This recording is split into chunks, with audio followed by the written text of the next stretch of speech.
ये क्या हो गया? ये नहीं होना चाहिए था। ये निशान तुम्हारे हाथ पर नहीं आना चाहिए था। कार्तिक पुजारी को इतना घबराया हुआ देखकर बाकी सब भी डर जाते हैं, क्योंकि किसी ने भी उनको इतना घबराया हुआ आज से पहले कभी नहीं देखा था। कार्तिक पुजारी अभी भी युग के हाथ पर जो 5वां निशान आया था उसे ही देखे जा रहे थे और उसे देखकर घबराए हुए थे। उनकी आंखों में डर एकदम साफ नजर आ रहा था। जब कार्तिक पुजारी बहुत देर तक कुछ नहीं कहते तो युग ही कार्तिक पुजारी से पूछ पड़ता है, क्या हुआ पुजारी जी? आप इस निशान को देखकर इतना क्यों घबरा गए? आखिर ऐसा क्या है इस निशान में? कार्तिक पुजारी युग के सवाल का जवाब देते हुए कहते हैं, ये कोई आम निशान नहीं है। जानते हो उस निशान का क्या मतलब है? युग कार्तिक पुजारी को एकटक देखते हुए ही पूछ पड़ता है, क्या मतलब है पुजारी जी इस निशान का? कार्तिक पुजारी पलट कर कहते हैं, इस निशान का मतलब है कि अब तुम भी पूरी तरह भक्षानर बन चुके हो। ये निशानी है भक्षानर होने की। कार्तिक पुजारी की ये बात सुनकर वहाँ पर मौजूद लोगों के दिल और भी ज्यादा दहल जाते हैं। एक पल के लिए सबको सांप सूंघ जाता है। कार्तिक पुजारी अपनी बात को आगे जारी रखते हुए कहते हैं, ये जो आंख दिख रही है ना तुम्हें, इसका मतलब ये है कि अब वो भक्षानर तुमसे जुड़ चुका है। वो सब चीज जो तुम महसूस कर सकते हो वो भी महसूस कर सकता है। तुम्हारी ये हर एक गतिविधि पर उसकी नजर होगी। अब उस भक्षानर का मकसद ही तुम्हारा मकसद बन चुका है। अभिमन्यु बीच में बोल पड़ता है, भक्षानर का मकसद तो पूरे ब्रह्मांड पर राज करने का था। कार्तिक पुजारी हामी भरते हुए कहते हैं, वही मकसद अब युग का भी होगा। यामिनी युग की कलाई की तरफ इशारा करते हुए कहती है, और ये जो ट्रायंगल है इसका क्या मतलब है पुजारी जी? कार्तिक पुजारी यामिनी के सवाल का जवाब देते हुए कहते हैं, ये ट्रायंगल शक्ति आदान प्रदान करने का प्रतीक है। इसके जरिए ही युग और वो भक्षानर का अंश अब जुड़ चुके हैं। वो अलग नहीं हो सकते। अभी वो दोनों अलग भले ही हों, पर एक दिन दो रूह एक जिस्म होगी। जैसे ही कार्तिक पुजारी ये बात बोलते हैं, यामिनी को वो पल याद आने लग जाता है जब भक्षानर के अंश में से काला धुआं निकलने लग गया था और युग की कलाई के अंदर जाने लग गया था। यामिनी उस बारे में सोचते हुए कहती है, इसका मतलब वो धुआं सिर्फ धुआं नहीं था बल्कि शक्तियां थी। यामिनी इसके आगे ज्यादा कुछ सोच पाती उससे पहले ही युग कार्तिक पुजारी से बोल पड़ता है, आप इस निशान के बारे में कुछ भी बोलिए, पर मुझे तो लगता है यही निशान है जिसकी वजह से मैं उस भक्षानर के अंश को हरा पाया हूँ। अगर ये निशान मेरे शरीर पर नहीं आता तो वो कभी नहीं हारता। और तो और ये निशान खुद उसने मुझे दिया है। कार्तिक पुजारी पलट कर कहते हैं, वो भक्षानर का अंश हारा भले ही हो युग, पर उसका अंत नहीं हुआ है। देखना वो एक न एक दिन वापस जरूर आएगा। और तो और ये निशान जिस पर तुम आज अभिमान कर रहे हो, एक दिन आएगा जब तुम खुद इस निशान को लेकर पछताओगे। इसे कोसोगे कि ये निशान क्यों तुम्हारी कलाई पर आया, क्यों इसने तुम्हारी जिंदगी बर्बाद की। युग तुरंत कहता है, मेरी जिंदगी बर्बाद तो बहुत पहले ही हो चुकी थी पुजारी जी। इस निशान ने तो मेरी जिंदगी को वापस से संवारा है। अगर अब वो भक्षानर का अंश वापस भी आएगा तो मुझे उससे कोई डर नहीं, मैं उसका सामना कर लूंगा। युग के अंदर इतना अहम देखकर कार्तिक पुजारी खुद चुप हो जाते हैं। पलट कर कुछ नहीं कहते हैं, लेकिन मन में सोचने लग जाते हैं, एक दिन तुम्हारा यही अहंकार तुम्हें ले डूबेगा युग। जब कोई कुछ नहीं कहता है तो युग खुद ही बोल पड़ता है, भविष्य में जो होगा वो देखा जाएगा पुजारी जी, पर इस वक्त इन सब चीजों से ज्यादा जरूरी जो बात है वो ये है कि मुझे मेरे पापा को मुक्ति दिलानी है, जो कि उन्हें दाह संस्कार के बाद मिलेगी। युग अनुराग के शव की तरफ देखते हुए कहता है, मुझे मेरे पिता का अंतिम संस्कार करना है पुजारी जी।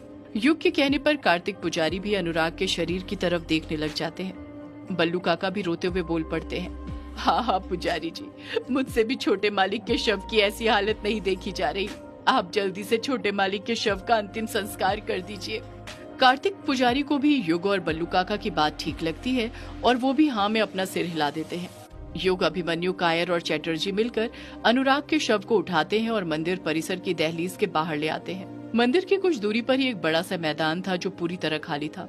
बल्लू काका और बाकी सब मिलकर लकड़ियां इकट्ठा करते हैं और वहीं पर अनुराग की चिता बना देते हैं।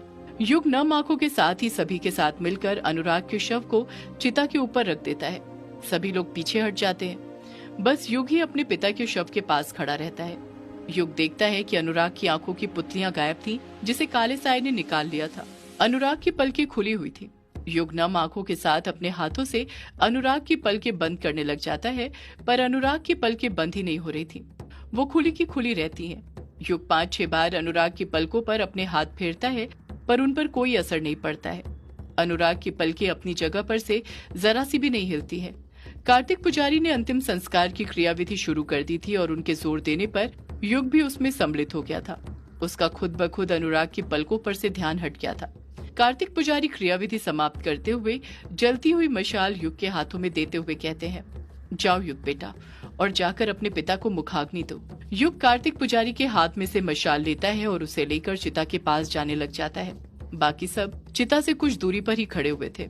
युग मशाल लेकर चिता के पास पहुंचता है और नम आंखों के साथ अनुराग का शव देखने लग जाता है।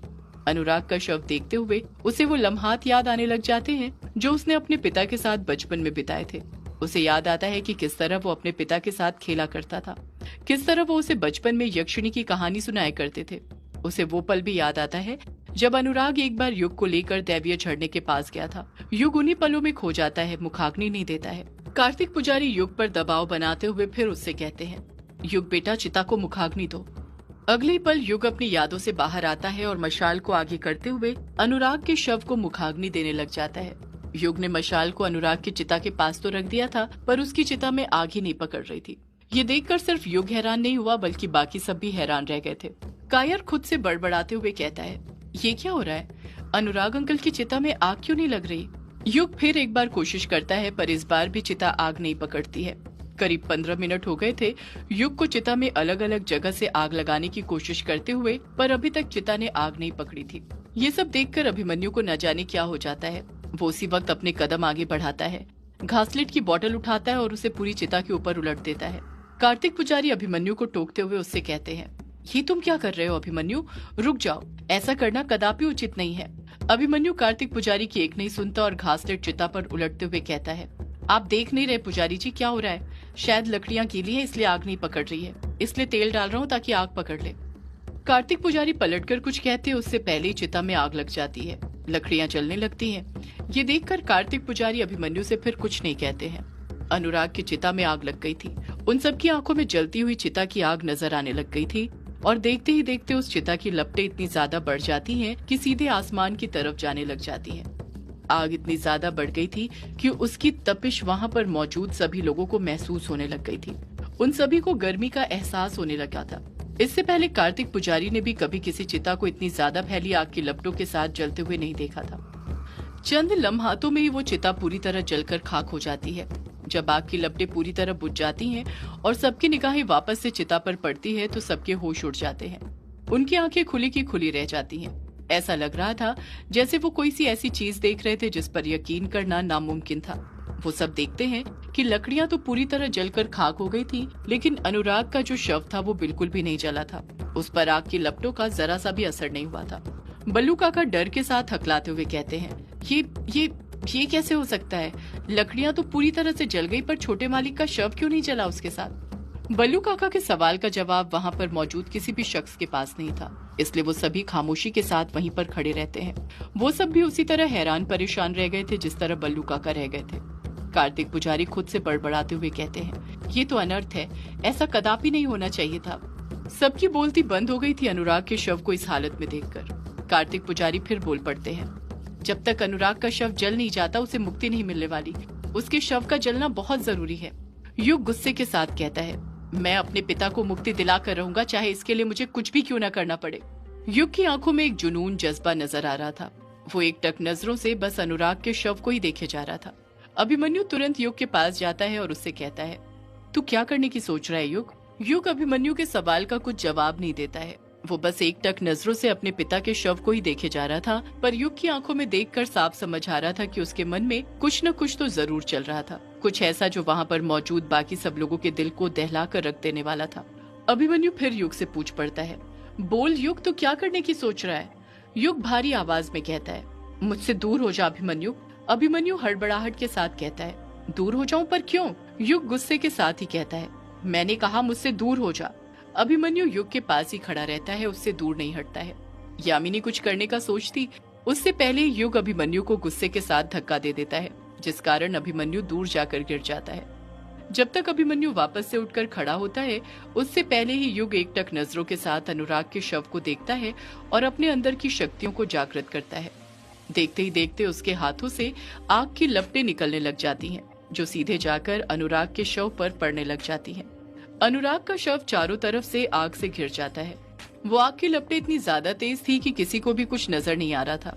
युग ने अपनी पूरी शक्ति लगा दी थी अनुराग के शव को जलाने में। कुछ देर बाद जब आग कम होती है तो युग देखता है कि फिर अनुराग के शव को कुछ नहीं होता है। वो जरा सा भी नहीं जला था। युग फिर गुस्से से अपने आप को भरता है और एक बार फिर अपने अंदर की शक्तियों की आग से अनुराग के शव को जलाने की कोशिश करने लग जाता है, पर इस बार भी कुछ नहीं होता है। युग बार बार अपनी शक्तियों का प्रयोग करे जा रहा था, पर अनुराग के शव पर उस आग का जरा सा भी असर नहीं पड़ रहा था। युग अपनी शक्तियों का प्रयोग करने के कारण इतना थक गया था कि वो अपने घुटनों के बल बैठ गया था, पर तब भी वो रुकने का नाम नहीं ले रहा था। उसके हाथों से लगातार आग की लपटें निकलते जा रही थी। यामिनी उसी वक्त भागते हुए युग के पास जाती है और उसे रोकने की कोशिश करते हुए कहती है, रुक जाइए युग बाबू, बस बहुत हुआ। युग तब भी यामिनी की एक नहीं सुनता है और अपनी शक्तियों से अनुराग के शव को जलाने की कोशिश करते रहता है। यामिनी फिर युग को रोकते हुए कहती है, रुक जाइए युग बाबू, ये आप क्या कर रहे हैं। अभिमन्यु भी युग के पास आ जाता है और उसका हाथ पकड़ते हुए कहता है, रुक जा युग। युग नम आंखों के साथ कहता है, नहीं, मैं तब तक नहीं रुकने वाला जब तक मैं अपने पापा का शव जला नहीं देता। मुझे उन्हें मुक्ति दिलानी है और ये मैं करके ही रहूंगा। दामिनी और अभिमन्यु में से कोई कुछ कहता उससे पहले कार्तिक पुजारी कहते हैं, अनुराग को ऐसे मुक्ति नहीं मिलने वाली है युग। युग कार्तिक पुजारी की तरफ देखते हुए कहता है, तो फिर कैसे मेरे पापा को मुक्ति मिलेगी पुजारी जी। कार्तिक पुजारी पलट कर कहते हैं, पहले ये सब जो भी तुम कर रहे हो वो सब करना बंद करो, शांत हो जाओ, अपने आप पर काबू रखो। कार्तिक पुजारी के कहने पर युग शांत होने लग जाता है, अपने हाथ नीचे कर लेता है। अब उसके हाथों से आग की लपटें नहीं निकल रही थी। युग एक लंबी आह भरते हुए कार्तिक पुजारी से पूछ पड़ता है, अब बताइए पुजारी जी, कैसे मुक्ति मिलेगी मेरे पापा